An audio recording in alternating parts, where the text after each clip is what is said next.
ہائے باقر، ہائے ہائے باقر، ہائے باقر، ہائے ہائے باقر، ہائے ہائے باقر۔ اعوذ باللہ من الشیطان الرجیم، بسم اللہ الرحمن الرحیم۔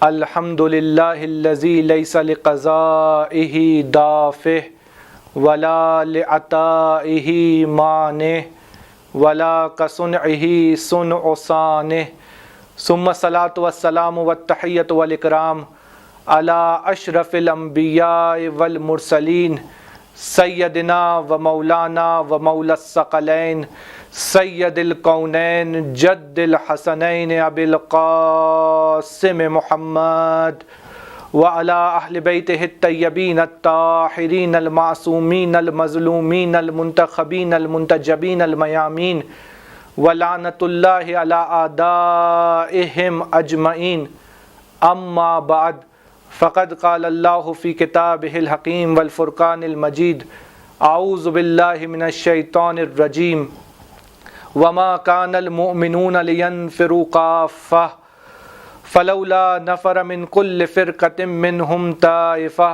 ليتفقهوا في الدين ولينذروا قومهم إذا رجعوا إليهم لعلهم يحذرون۔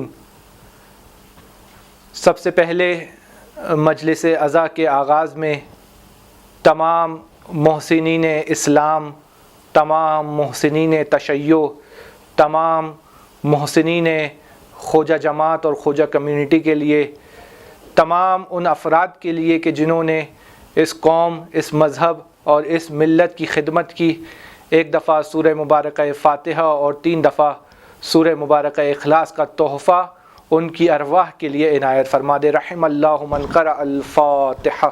بسم اللہ الرحمن الرحیم، الحمد للہ رب العالمین الرحمن الرحیم مالک یوم الدین۔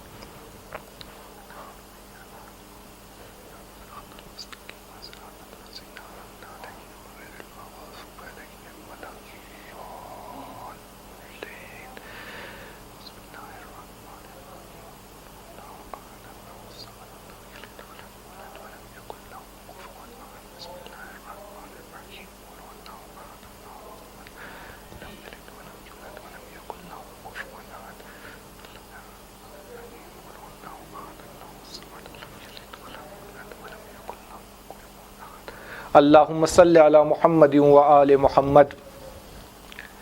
7 ذی الحج مرحوم و مغفور حاجی غلام علی عرف حاجی ناجی کے ایصال ثواب کی یہ سالانہ مجلس ہے کہ جسے عرصہ دراز تک الحاج جناب منور سلیل صاحب مرحوم اس مجلس عزا سے خطاب فرماتے رہے۔ پروردگار عالم سے دعا ہے کہ پروردگار انہیں امام محمد باقر اور حضرت مسلم ابن عقیل کے جوار مقدس میں جگہ عطا فرما۔ عزیزان گرامی قدر، اس مختصر سی مجلس عزا کے لیے جس آیہ کریمہ کا انتخاب کیا، پروردگار عالم سورہ مبارکہ توبہ آیت نمبر 122 میں ایک ایسا ارشاد فرما رہا ہے کہ جو انتہائی جامع اور انتہائی اہم ترین خطابات میں سے ایک خطاب ہے۔ پروردگار عالم قرآن مجید میں اسلام کا دستور بتا رہا ہے۔ پروردگار عالم قرآن مجید میں اسلام کا آئین بتا رہا ہے کہ اسلام اپنے ماننے والوں سے کیا چاہتا ہے۔ آپ کے ذہن میں ہے کہ ایک عالم دین کی، ایک محسن ملت کی برسی کی مجلس ہے۔ پروردگار عالم انسانوں سے مخاطب ہو رہا ہے، مسلمانوں سے مخاطب ہو رہا ہے، اور مخاطب ہو کر پروردگار عالم ان سے فرما رہا ہے وَمَا كَانَ الْمُؤْمِنُونَ لِيَنْفِرُوا كَافَّةً، ایسا نہ ہو کہ تمام کے تمام مومنین جہاد کے لیے، جنگ کے لیے میدان جنگ میں چلے جائیں، خبردار ایسا مت کرنا۔ فَلَوْلَا نَفَرَ مِن كُلِّ فِرْقَةٍ مِّنْهُمْ طَائِفَةٌ لِيَتَفَقَّهُوا فِي الدِّينِ، مومنین میں سے کچھ مومنین ایسے کیوں نہیں ہے، قوموں میں سے ایک گروہ ایسا کیوں نہیں ہے کہ جو نکلے اور نکل کر کیا کرے؟ لیتفقہوا فی الدین، دین کی وہ عمیق معرفت حاصل کرے، دین کا صحیح فہم حاصل کرے، جائے اور جا کر دین کو سیکھے اور فقیہ بنے۔ کیوں لوگوں میں سے کچھ لوگ ایسے نہیں ہیں جو فقاہت کا راستہ اختیار کرے، دین کو سیکھنے اور دین کو سمجھنے کا راستہ اختیار کرے، اور کیا کرے؟ دین کو سیکھنے کے بعد، فقیہ بننے کے بعد پلٹیں اپنی قوم کی طرف اور اپنی قوم کو ڈرائیں۔ لیتفقہوا فی الدین ولینذروا قومہم، دو حکم ہیں۔ ایک حکم لیتفقہوا، کیوں فقیہ نہیں بنتے اللہ کہہ رہا ہے، اور فقیہ بننے کے بعد، مجتہد بننے کے بعد، عالم بننے کے بعد، دین شناس بننے کے بعد کیوں اپنی قوم کو ڈراتے نہیں ہو؟ وَلِيُنذِرُوا قَوْمَهُمْ إِذَا رَجَعُوا إِلَيْهِمْ، جب وہ فقیہ قوم کی طرف پلٹے یا قوم اس فقیہ کی طرف پلٹے تو وہ انہیں انذار کرے، تاکہ کیا ہو؟ لَعَلَّهُمْ يَحْذَرُونَ، تاکہ وہ قوم خطرات سے بچ سکے، تاکہ وہ قوم نجات کی طرف رستہ طے کر سکے، تاکہ وہ قوم خطرات سے آگاہ ہو سکے اور خطرات سے واقف ہونے کے بعد خطرات سے نجات حاصل کرے۔ پس پروردگار عالم اس مبارک اور مقدس آیت میں کہہ رہا ہے کہ سب کے سب تلوار سے جہاد کرنے میں نہ لگ جائیں، بلکہ تلوار سے جہاد کرنا ضروری ہے، لیکن تلوار سے جہاد کے ساتھ ساتھ ایک اور جہاد بھی ضروری ہے کہ جسے جہاد بالقلم کہا جاتا ہے۔ یعنی پروردگار عالم قرآن مجید کی اس آیت میں فرما رہا ہے کہ دیکھو دین کتنا خوبصورت ہے، یہ آئین کتنا اجتماعیت کا اور کتنا جامع آئین ہے کہ جس کے اندر ہر ضرورت انسان کی موجود ہے۔ اگر انسانوں کو دشمن سے بچنے کے لیے جہاد بالسیف کی ضرورت ہے، اسلحے سے جہاد کرنے کی ضرورت ہے، تو وہیں پر ہی اگر اسلام پر اعتقادی حملات ہو رہے ہیں، اگر اسلام پر آئیڈیولوجی کے حملات ہو رہے ہیں، اگر اسلام پر نظریاتی حملات ہو رہے ہیں، تو ان کے دفاع کے لیے ایسے علماء کی ضرورت ہے کہ جو نظریاتی سرحدوں کی حفاظت کر سکے۔ بس لوگوں میں سے ضروری ہے کہ جو لوگ جہاد پر جا رہے ہیں ان میں سے کچھ لوگ ٹھہریں اور ٹھہر کر دین کا عمیق فہم حاصل کریں اور اس کے بعد اپنی ذمہ داری کو ادا کریں۔ یہ وہ آیت ہے کہ جس آیت سے ہر طبقے نے اپنے مطابق استفادہ کیا۔ اصولیین کہتے ہیں کہ اس آیت سے یہ بات ثابت ہوتی ہے کہ خبر واحد حجت ہے، یعنی اگر کوئی بات آپ کو سنائے تو آپ اس کو قبول کریں۔ فقہا اس آیت سے استدلال کرتے ہیں کہ یہ آیت جہاد کے واجب کفائی، چاہے جہاد بالسیف ہو چاہے جہاد بالقلم ہو، جہاد کے واجب کفائی ہونے پر دلالت کرتی ہے، یعنی میدان میں جا کر جہاد کرنا یا طالب علم بننا انسانوں پر واجب ہے لیکن واجب کفائی ہے۔ اسی آیت سے مفسرین نے مختلف استدلالات کیے، مختلف شان نزول اس آیت کے بیان کیے، اور اس آیت کی ضمائر کے ذریعے سے مختلف ترجمے ہمارے پاس آئے۔ محدثین نے اسی آیت کے ذیل میں بہت سی احادیث نقل کی۔ طالب علموں نے اسی حدیث سے اپنے اندر رغبت اور شوق کو ایجاد کیا کہ پروردگار ہمیں مخاطب کر کے کہہ رہا ہے فَلَوْلَا نَفَرَ مِن كُلِّ فِرْقَةٍ مِّنْهُمْ طَائِفَةٌ لِيَتَفَقَّهُوا فِي الدِّينِ، قوموں میں سے ہر قوم میں سے ایک گروہ کیوں نہیں نکلتا کہ جو آ کر دین کا فہم حاصل کرے۔ اسی طریقے سے مبلغین نے اس آیت سے یہ سیکھا اور یہ سمجھا کہ ہم پر واجب ہے کہ ہم نے جو سیکھا ہے وہ دوسروں کو سکھائیں۔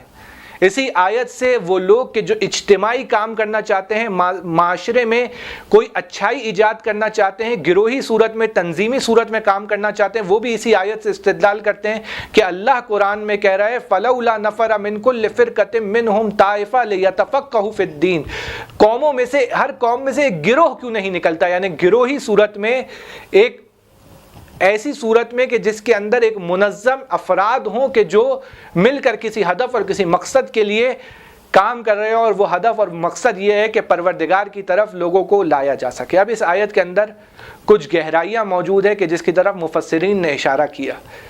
تفقہ فی الدین سے کیا مراد ہے؟ تفقہ فی الدین یعنی دین کو گہرائی سے سمجھنا. ہم فقیہ اس کو کہتے ہیں کہ جس نے صرف فقہ پر کام کیا ہو. ہم جب تفقہ کی بات آتی ہے, جب فقہ سیکھنے کی بات آتی ہے, تو ہم سمجھتے ہیں کہ صرف انفرادی مسائل کو سیکھنا اور سمجھنا مورد نظر ہے, جبکہ علامہ طباطبائی تفسیر المیزان میں بیان فرماتے ہیں کہ تفقہ فی الدین سے مراد یہ نہیں ہے کہ انسان فقط احکام کو سیکھ لے. تفقہ فی الدین سے مراد صرف یہ نہیں ہے کہ انسان انفرادی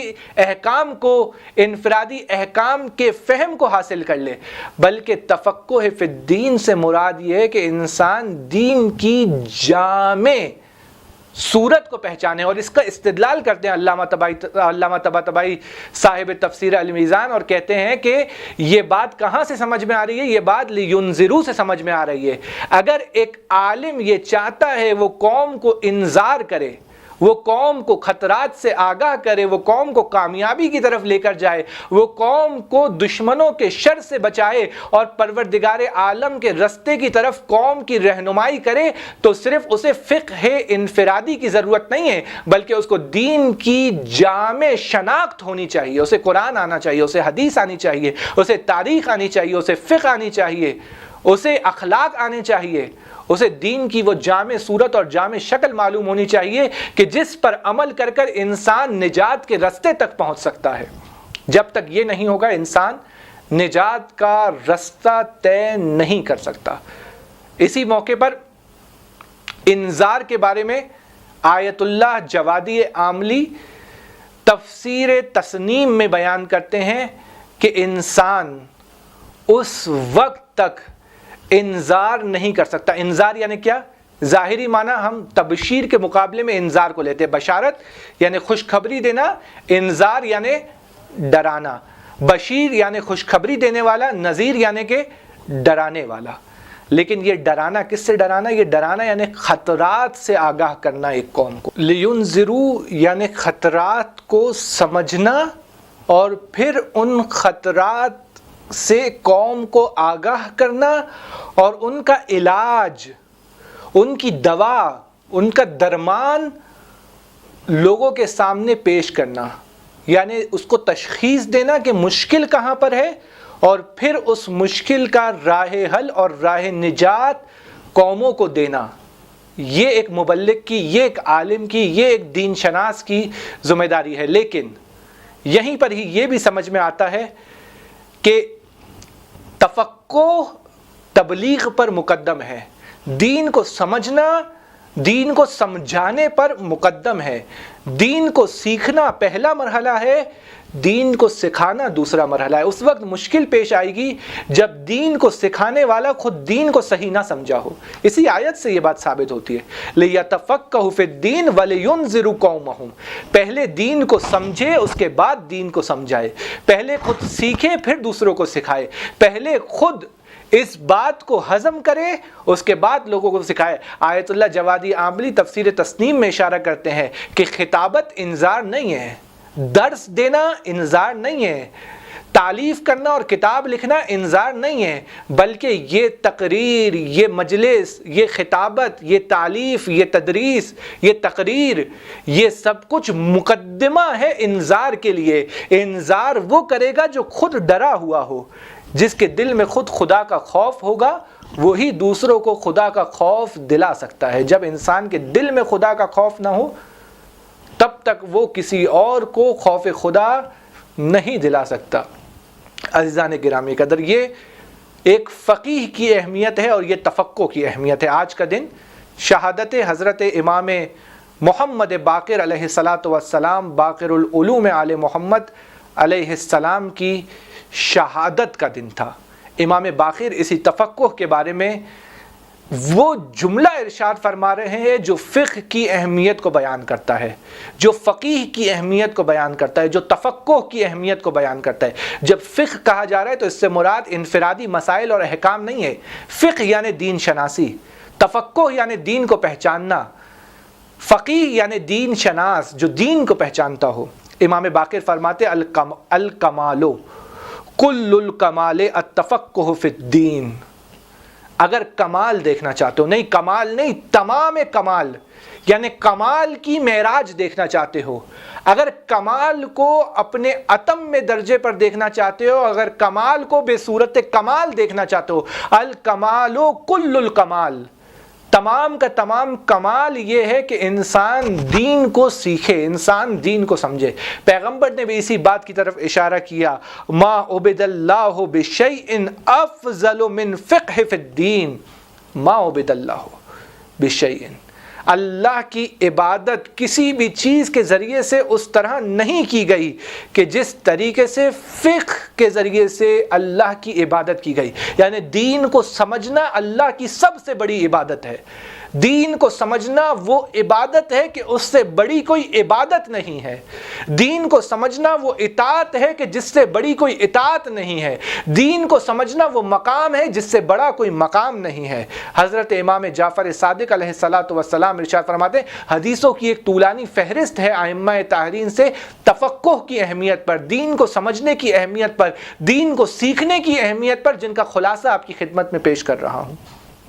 امام صادق فرماتے ہیں، اذا اراد اللہ بعبد خیرا ففقہ فی الدین، اللہ جب کسی بندے کا خیر چاہتا ہے، اللہ جب کسی بندے کی بھلائی چاہتا ہے، اللہ جب کسی بندے کا خیر چاہتا ہے، اس کے بارے میں نیکی کرنا چاہتا ہے، اس کی بھلائی چاہتا ہے، ففقہ فی الدین، اللہ اسے دین کا فہم عطا کر دیتا ہے، اللہ اسے دین کی فقاہت عطا کر دیتا ہے، اللہ اسے دین کی عمیق اور گہری معرفت عطا کر دیتا ہے۔ یہ اللہ کا وہ فضل ہے جو اللہ اپنے بندوں کو عطا کرتا ہے۔ یعنی فقہ سے بڑی، تفقہ سے بڑی، دین سمجھنے اور دین سیکھنے سے بڑی اللہ کی کوئی عبادت اور کوئی اطاعت نہیں ہے۔ حاجی غلام علی، حاجی ناجی، جس کی برسی کی مجلس ہے، ان کی پہلی صفت یہ ہے کہ انہوں نے دین سیکھا۔ آیت اللہ زین العابدین مازندرانی نے اپنا شاگرد ملا قادر بھیجا اور ملا قادر نے مدرسہ قائم کیا، مدرسہ قادریہ، اس کے اندر ایک طالب علم دین کو سیکھ رہا ہے جسے حاجی ناجی کہا جاتا ہے، جسے حاجی غلام علی کہا جاتا ہے، ابن حاجی اسماعیل کہا جاتا ہے۔ یہ غلام علی، یہ حاجی ناجی دین سیکھ رہے ہیں۔ جب دین سیکھ لیا اس کے بعد وہ مرحلہ آیا کہ جس کے بارے میں پروردگار عالم حکم دے رہا ہے لِيَتَفَقَّهُوا فِي الدِّينِ وَلِيُنذِرُوا قَوْمَهُمْ۔ جب دین کو سیکھ لیا، جب دین کو سمجھ لیا، اب تمہاری ذمہ داری ہے کہ قوم کو خطرات سے آگاہ کرو۔ اب تمہاری ذمہ داری ہے کہ قوم کو بتاؤ، قوم کو سکھاؤ، قوم کو سمجھاؤ۔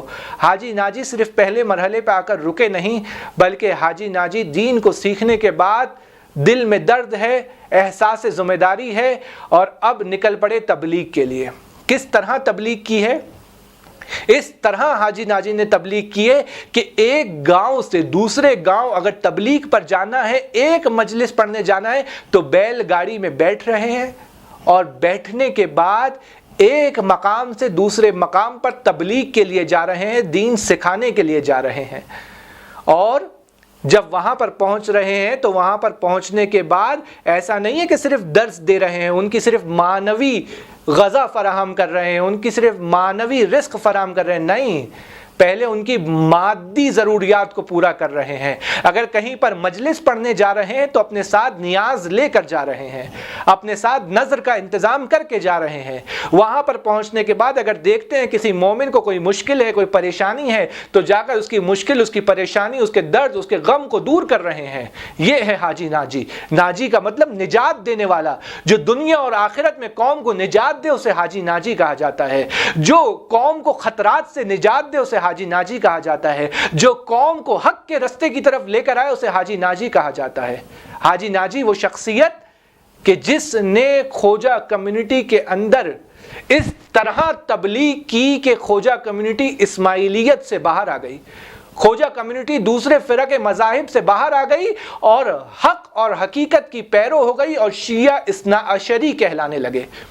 یعنی ہماری پہچان کہ ہم 12 امامی شیعہ ہے، اس میں ایک بہت بڑا عمل اور بہت بڑا کردار حاجی ناجی کا ہے کہ انہوں نے اہل بیت کی تعلیمات سے ہمیں واقف کیا، اہل بیت کی تعلیمات کو ہم تک پہنچایا، انذار کیا۔ انذار کیا ہے؟ یعنی قوم کو خطرات سے آگاہ کرنا۔ خطرات سے آگاہ کرنے کے لیے خطرے کو سمجھنا ضروری ہے۔ حاجی ناجی نے خطرے کو سمجھ لیا۔ خطرہ کیا ہے؟ خطرہ یہ ہے کہ دوسرے مذہب، دوسرے فرقے آ کر اس قوم میں نفوذ کر رہے ہیں، یہ ہے خطرہ۔ خطرے کا علاج کیا ہے؟ خطرے کا علاج یہ ہے کہ اس قوم کو اہل بیت کی تعلیمات سے آگاہ کیا جائے، اس قوم کو اہل بیت کی تعلیمات سے روشناس کرایا جائے، اس قوم کو اہل بیت کی تعلیمات بتائی جائیں اور سکھائی جائے۔ کن کتابوں کا ترجمہ کیا؟ ان اصلی کتابوں کا ترجمہ کیا۔ قرآن مجید کی تفسیر، صحیفہ سجادیہ کا ترجمہ گجراتی زبان میں، یعنی صرف قوم کی خدمت نہیں کی، صرف مذہب کی خدمت نہیں کی، بلکہ گجراتی زبان کی بھی خدمت کی ہے حاجی ناجی نے۔ گجراتی زبان کو زندہ رکھا، اس کی ادبیات کو زندہ رکھا، اس کے لٹریچر کو زندہ رکھا، اس کے فرہنگ کو زندہ رکھا، اس کے کلچر کو زندہ رکھا، اس کی ثقافت کو زندہ رکھا۔ حاجی ناجی نے قوم پر احسان کیا ہے، اور قوم کی ذمہ داری ہے کہ قوم اس شخصیت کو یاد رکھے کہ جس نے اس قوم پر احسان کیا ہے، جو اس قوم کا محسن ہے، اس قوم کی ذمہ داری ہے کہ اپنے محسن کو یاد رکھے۔ یہ زندہ قوموں کی ذمہ داری ہے۔ هل جزاء الاحسان الا الاحسان؟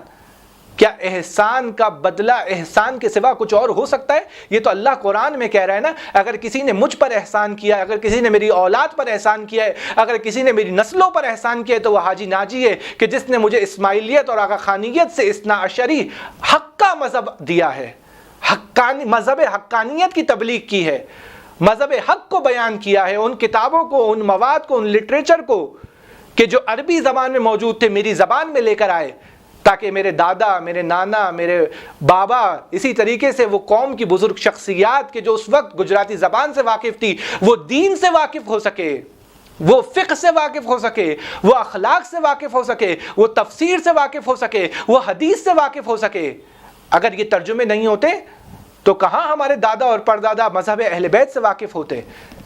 کس طریقے سے ہمارے اجداد اس نورانیت سے واقف ہوتے؟ کون سی نورانیت کے جو اہل بیت کے کلام میں پائی جاتی ہے، کون سی نورانیت کے جو اہل بیت کی سیرت میں پائی جاتی ہے، کون سی نورانیت جو اہل بیت کی ذوات مقدسہ میں پائی جاتی ہے۔ امام محمد باقر علیہ الصلوۃ والسلام کی شہادت کا دن گزرا، نورانیت۔ امام باقر ابو بصیر کے ساتھ مسجد میں داخل ہوئے، ابو بصیر سے کہتے ہیں، اے ابو بصیر ذرا دیکھو کہ کوئی مجھے دیکھ رہا ہے۔ ابو بصیر نے کہا، مولا یہ کیسا سوال ہے، جب آپ میرے ساتھ ہیں تو لوگ آپ کو دیکھیں گے۔ امام باقر نے کہا، جاؤ ابو بصیر لوگوں سے پوچھو کہ کون کون مجھے دیکھ سک رہا ہے۔ ابو بصیر نے پوچھنا شروع کیا کہ کیا تم محمد ابن علی کو دیکھ رہے ہو؟ کیا تم امام باقر کو دیکھ رہے ہو؟ کیا تم زین العابدین کے فرزند محمد باقر کو دیکھ رہے ہو؟ لوگوں نے کہا، نہیں، ہمیں محمد باقر کا معلوم نہیں ہے کہ وہ کہاں پر ہے۔ پوچھتے پوچھتے پوچھتے ایک دفعہ ابو ہارون مخفوف کے پاس پہنچے۔ ابو بصیر ابو ہارون مخفوف کے پاس پہنچے۔ کون ہے ابو ہارون مخفوف؟ ایک نابینا صحابی ہے امام کا، جو آنکھوں سے دیکھ نہیں سکتا، جو چہرے پر موجود آنکھوں سے دیکھ نہیں سکتا۔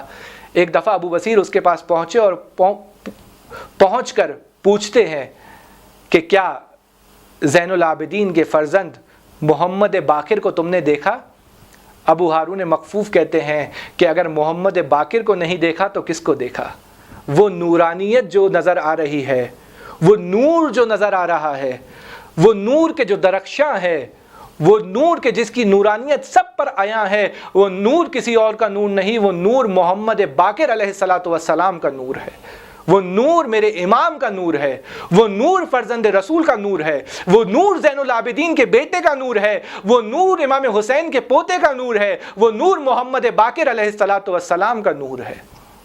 یعنی اہل بیت کے کلام میں جو نورانیت ہے، اہل بیت کی ذوات مقدسہ میں جو نورانیت ہے، اہل بیت کی سیرت میں جو نورانیت ہے، اس نورانیت کو قوم تک پہنچایا، اس نورانیت کو عوام تک پہنچایا۔ یہی ایک عالم کا کام ہے کہ امام سے عوام کا رابطہ جوڑ دے، عوام کو امام تک پہنچا دے، عوام کا ہاتھ پکڑ کر امام تک پہنچائے، عوام کو امام کے کلمات سمجھائے، عوام کو امام سے متصل کر دے۔ یہ ایک عالم کا، لیکن یہ وہ رستہ ہے کہ جس رستے میں مشکلات آتی ہے، یہ وہ رستہ ہے کہ جس رستے میں سختیاں آتی ہیں، یہ وہ رستہ ہے کہ جس رستے میں انسان کو صعوبتیں برداشت کرنی پڑتی ہیں. اور حاجی ناجی پر بھی مشکلات آئی. پریس جلا دیا گیا، اپنی کتابوں کے لیے خود پرنٹنگ پریس بنایا تھا، لیکن وہ دشمنوں نے، حاسدوں نے اور بغض رکھنے والوں نے جلا دیا. مشکلات آئیں، سختیاں آئیں، لیکن اس کے باوجود ڈٹے رہنا، اس کے باوجود کام کرنا، اور وہ کام کرنا کہ جس کی قوم کو ضرورت ہے، یہ سمجھ کر کام کرنا کہ قوم کو کس چیز کی ضرورت ہے. یہ حاجی ناجی کی خصوصیت ہے. حاجی ناجی نے قرآن کی تفسیر لکھی، نہج البلاغہ، صحیفہ سجادیہ کا گجراتی میں ترجمہ کیا، آغا نراکی کی کتاب معراج السعادہ کا گجراتی میں ترجمہ کیا، مختلف دعاؤں کے ترجمے، مختلف تاریخ کی کتابوں کے ترجمے، ائمہ کی تاریخ، انبیاء کی تاریخ، مختلف اصحاب کی تاریخ، امہات المومنین کی تاریخ، مختلف تاریخ کی کتابیں لکھی. اس کے بعد جب دیکھا کہ قوم کا ناولز کی طرف رجحان ہے، اس کے بعد اسلامی ناولز لکھنا شروع کیے. راہ سعادت کے نام سے ایک رسالہ جاری کیا کہ جو رسالہ گاؤں گاؤں جانے لگا، شہر شہر جانے لگا، کریا کریا جانے لگا، اور دین اسلام کی تبلیغ کا ایک ذریعہ بن گیا. لیکن اس راہ میں مشکلات آئی، اس راہ میں سختیاں آئی، اس راہ میں صعوبتیں آئی، لیکن حقیقی عالم وہ ہوتا ہے کہ جو ڈٹا رہے. اور یہ ہمارا ورثہ ہے. آپ دیکھیں، تاریخ اٹھا کر دیکھیں، آج سے 600 سال پہلے چلے جائیں. شہید اول جیسی شخصیت، کون ہے شہید اول جیسی شخصیت؟ محمد شمس الدین نام ہے شہید اول. شہید اول کیوں کہا جاتا ہے؟ کیونکہ اتنی مظلومانہ شہادت ہوئی ہے، اتنی، شاید پہلے شہید نہیں ہے تشیع کے، لیکن اتنی عظمت کے باوجود اتنی دردناک شہادت. علم کا یہ معیار ہے، علم کی یہ معراج ہے کہ 7 دن کے اندر لمعہ جیسی، لمعۃ الدمشقیہ جیسی کتاب لکھ رہے ہیں کہ جو آج تک حوزہ علمیہ میں پڑھی اور پڑھائی جاتی ہے. کیوں لکھ رہے ہیں؟ حاکم خراسان آپ سے گزارش کرتا ہے کہ آپ خراسان آ جائے اور یہاں کی حاکمیت اور حکومت اور قاضی القضات کی کرسی کو سنبھالے.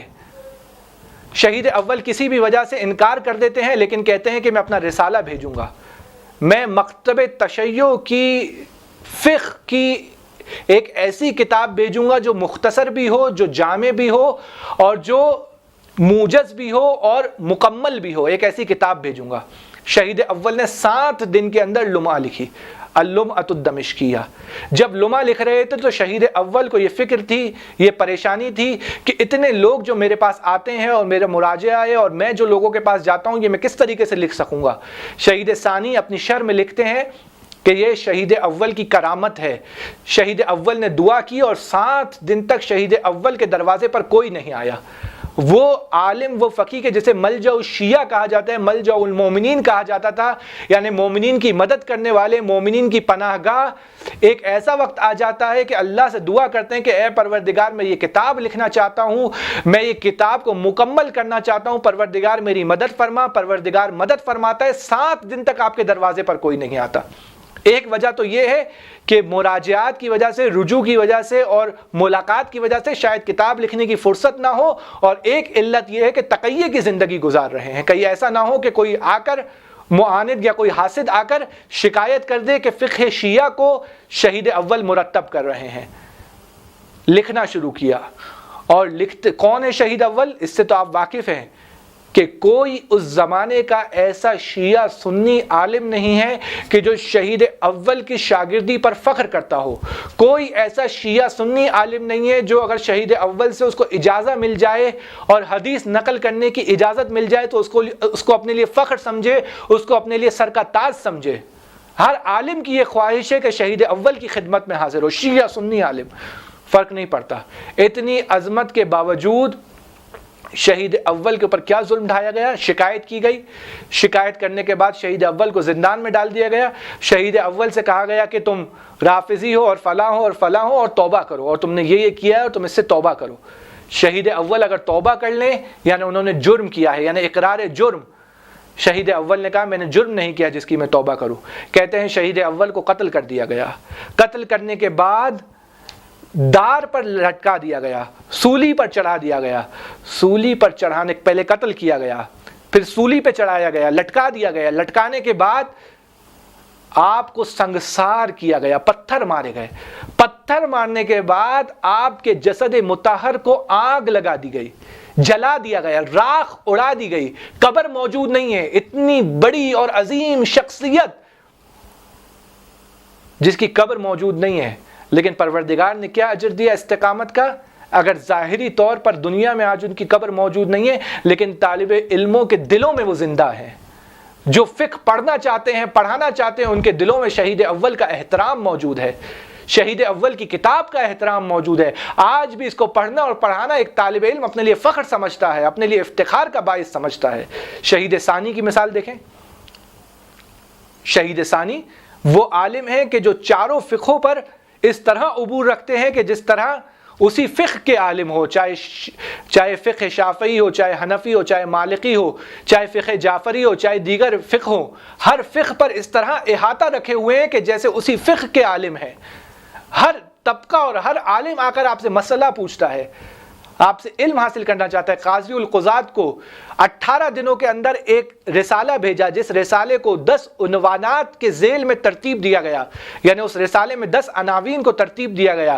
جب قاضی القضات کی خدمت میں پہنچا تو قاضی القضات نے کہا شہید ثانی کو کہ جس مدرسے میں تدریس کرنا چاہو آزاد ہو، جس طرح پڑھانا چاہو، جس برنامے کا اجرا کرنا چاہو آزاد ہو. لیکن شہید ثانی نے اپنے قوم اور اپنے علاقے کو انتخاب کیا. کہتے ہیں فقیہ بن گئے ہیں، فقیہ بننے کے بعد تدریس اور تعلیف میں مشغول ہیں، لیکن راتوں کو اٹھ کر جاتے ہیں اور جا کر اپنے کھچر پر بیٹھ کر لکڑیاں جمع کرتے ہیں تاکہ اپنے اہل و عیال کی کفالت کر سکے، تاکہ اپنے اہل و عیال کے رزق اور روزی کا بندوبست کر سکے. اسے کہا جاتا ہے فقیہ، اسے کہا جاتا ہے ایک عارف، اسے کہا جاتا ہے ایک عالم، اسے کہا جاتا ہے وہ شخصیت کہ جس کا جسم مر جاتا ہے لیکن اس کی فکر زندہ رہتی ہے.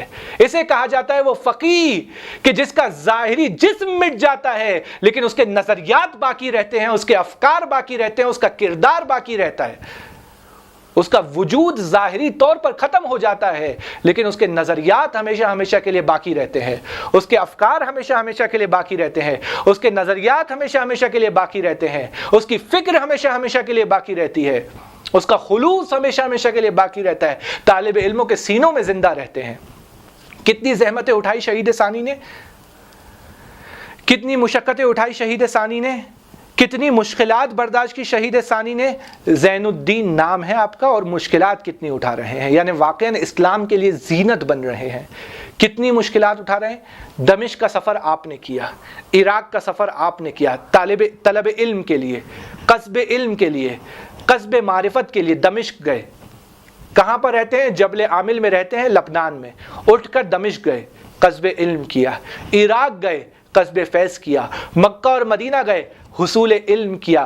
ترکی گئے، کس لیے؟ حصول علم کے لیے، علم حاصل کرنے کے لیے. بیت المقدس گئے، علم کی تشنگی کو بجھانے کے لیے. مصر کا سفر کیا، علم کی پیاس کو بجھانے کے لیے، اس منبع معرفت سے واقف ہونے کے لیے. لیکن پلٹ کر پھر دوبارہ سے اپنے شہر میں آئے اور اپنے شہر میں تبلیغ کا، تدریس کا، تالیف کا سلسلہ جاری رکھا. اور تدریس اور تالیف اور تصانیف کے دوران حاسدین آپ کی طاق میں موجود ہے اور آخرکار آپ کی بھی شکایت کی جاتی ہے. مشکلات اس راہ میں آتی ہے، آپ کی شکایت کی جاتی ہے.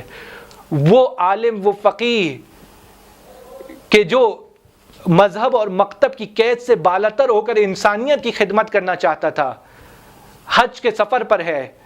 حج کے سفر پر تعقب ہوتا ہے، حج سے واپسی پر آپ کو قتل کر دیا جاتا ہے اور لکھا گیا کہ 3 دن تک آپ کی لاش دریا کے کنارے پڑی رہی. یہ ہے مقام ایک عالم کا، یہ ہے مقام ایک عارف کا. اور اپنی شہادت کی خبر اپنی شہادت سے پہلے دی ہے شہید ثانی نے. شیخ بہائی کے والد شہید ثانی کے ساتھ سفر کر رہے ہیں. ایک مقام پر پہنچنے کے بعد شیخ بہائی کے والد نے دیکھا کہ شہید ثانی بہت پریشان نظر آ رہے ہیں، بہت افسردہ نظر آ رہے ہیں. سر کو جھکا لیا ہے اور ماتھے پر پسینہ آ چکا ہے، ماتھے پر بل آ چکے ہیں، ایک دفعہ چہرے کا رنگ تغیر پا چکا ہے. شیخ بہائی کے والد نے شہید ثانی سے پوچھا کہ خیریت تو ہے، کوئی مشکل، کوئی پریشانی، کوئی تکلیف، کوئی مصیبت؟ شہید ثانی نے بتایا کہ میں نے خواب میں مرتضیٰ عالم الہدیٰ کو دیکھا جو مجھ سے کہہ رہے تھے کہ بیٹھو، آؤ شہید اول کے کنارے بیٹھو، آؤ شہید اول کے پاس آ کر بیٹھ جاؤ۔ ایک مہمان، ایک ضیافت تھی، ایک دعوت تھی کہ جہاں پر مجھے شہید اول کے پاس بٹھایا گیا، اور میں سمجھ گیا کہ اسی مقام پر مجھے شہید کیا جائے گا، اور ایسا ہی ہوا۔ اسی مقام پر کہ جس مقام پر شہید ثانی نے خبر دی تھی، اسی مقام پر شہید ثانی کو شہید کر دیا گیا۔ اللمعۃ الدمشقیہ شہید اول نے لکھی، اور الروضۃ البحیہ شہید ثانی نے لکھی۔ کس پر؟ لمعۃ الدمشقیہ پر شرح لکھی کہ جو آج تک پڑھی اور پڑھائی جاتی ہے۔ 100 سال کے بعد اسی کتاب کو زندہ کیا شہید ثانی نے، اسی مکتب کو زندہ کیا شہید ثانی نے جو شہید اول کا مکتب تھا۔ یہ ہمارے علماء کی تاریخ ہے، یہ ہمارے علماء کی سنت ہے، یہ ہمارے علماء کی سیرت ہے کہ مشکلات کے باوجود قدم پیچھے نہیں ہٹایا، بلکہ استقامت کے ساتھ اپنی راہ میں قدم آگے بڑھایا، اور یہ ہمارے ائمہ نے ہمیں سکھایا ہے۔ یہ ہمارے ان ائمہ نے ہمیں سکھایا ہے کہ جن کی یاد منانا ہم فخر سمجھتے ہیں۔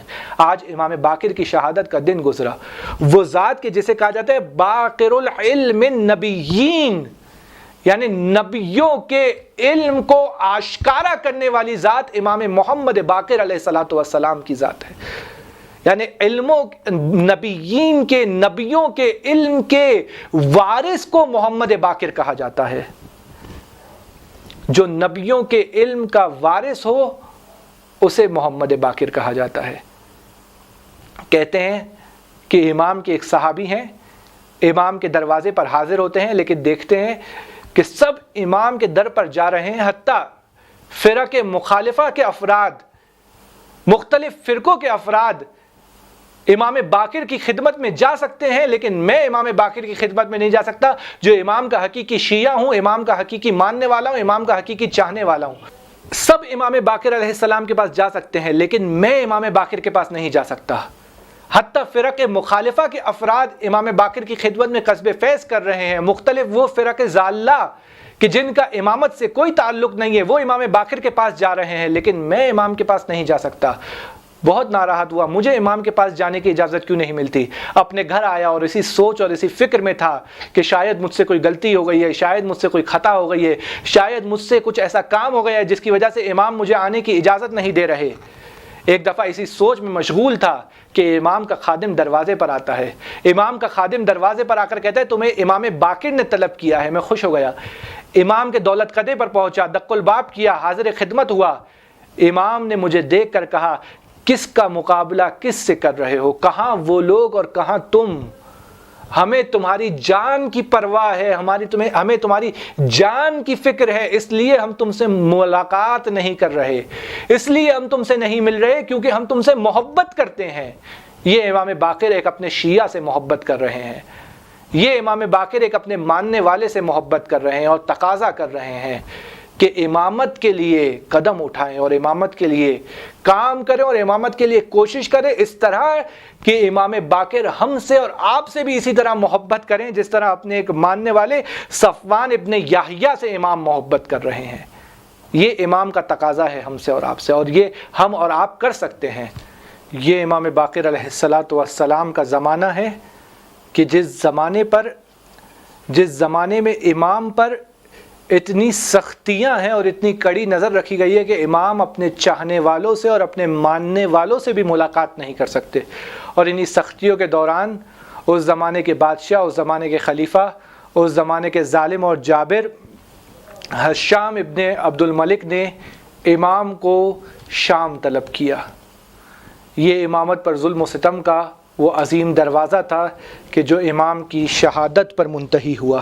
امام محمد باقر علیہ السلام اپنے فرزند، اپنے جانشین امام جعفر صادق علیہ السلام کے ساتھ راہی شام ہوتے ہیں، لیکن ہشام ابن عبد الملک اس پر اکتفا نہیں کرتا کہ امام کو شام بلایا جائے، بلکہ جب امام باقر علیہ السلام شام میں دمشق میں حاضر ہوتے ہیں تو امام سے 3 دن تک ملاقات نہیں کرتا، اور اس طرح امام کی تحقیر اور امام کی توہین کرنے کی کوشش کرتا ہے کہ امام کو یہ احساس ہو کہ میں اس سے، یعنی کہ حشام ابن عبد الملک یہ چاہتا ہے کہ امام کو یہ یقین دلائے، یہ سمجھائے کہ میں امام سے ملاقات نہیں کرنا چاہتا، اور نعوذ باللہ میں امام کو ملاقات کے قابل نہیں سمجھتا۔ شاید وہ یہ دانست میں چاہتا، اپنی دانست میں یہ چاہتا ہے اور یہ سمجھتا ہے کہ اس طرح امام کو نعوذ باللہ ذلیل کر دے گا، لیکن اسے نہیں معلوم کہ اللہ جسے عزت دے اسے کون ذلیل کر سکتا ہے۔ اللہ جس کا احترام اور جس کی محبت کو لوگوں کے دلوں میں ڈالے، اس کی محبت کو لوگوں کے دلوں سے کون نکال سکتا ہے۔ 3 دن کے بعد بالآخر امام کو دربار میں حاضر کیا گیا، لیکن امام عجیب انداز میں دربار میں آئے کہ امام دربار میں داخل ہونے کے بعد ایک مقام پر جا کر بیٹھ گئے۔ اس نے دیکھا کہ یہ تو امام نے میری بے احترامی کر دی، نہ امام نے مجھے سلام کیا، نہ مجھ سے اجازت لی، اور جا کر بیٹھ گئے۔ یہ بات اس پر گرا گزری، اس نے امام کی توہین کا آغاز کیا، لوگوں نے امام پر اعتراضات کرنا شروع کیے۔ جب وہ خاموش ہوا اور لوگ خاموش ہوئے تو امام نے اپنا اور اہل بیت کا تعارف کرایا۔ اتنا گرا گزرا اس پر یہ ماجرا کہ اس نے امام کو زندان میں جانے کا حکم دے دیا۔ اب شام کے زندان میں وہی امام باقر جا رہے ہیں کہ جو اس سے پہلے بھی شام کے زندان میں جا چکے ہیں، لیکن اس دفعہ امام باقر شاید آرام سے، اطمینان سے ہو، لیکن پہلے امام باقر اگرچہ کم سن ہے لیکن امام ہے۔ کس حالت میں اسی شام کے زندان میں ہے کہ ماں، بہنیں، بیٹیاں ساتھ ہے۔ شاید امام باقر پر وہ کم سنی کی زندانی بہت سخت ہو کہ جس وقت ماں بہنوں کے سر کھلے ہوئے ہیں اور امام باقر اسی زندان میں موجود ہے، شاید اسی زندان میں جا کر امام باقر کو وہ سب ماجرا یاد، وہ سب داستانیں، وہ سب واقعات یاد آئے ہوں گے۔ شاید وہ تمام کے تمام ماجرا امام باقر علیہ السلام کے ذہن میں دوبارہ زندہ ہو گئے ہوں گے کہ جو امام باقر پر اس وقت ستم ہوا کہ جب امام باقر کے ساتھ پھوپھی بھی ہے، مائیں بھی ہیں، بیٹیاں بھی ہیں، بچیاں بھی ہیں، اور امام باقر خود کم سن ہے۔ امام باقر دیکھ رہے ہیں ان کے بابا کے گلے میں خاردار توق ہے، ہاتھوں میں ہتکڑیاں ہیں اور پاؤں میں بیڑیاں ہیں، لیکن امام باقر کریں تو کیا کریں۔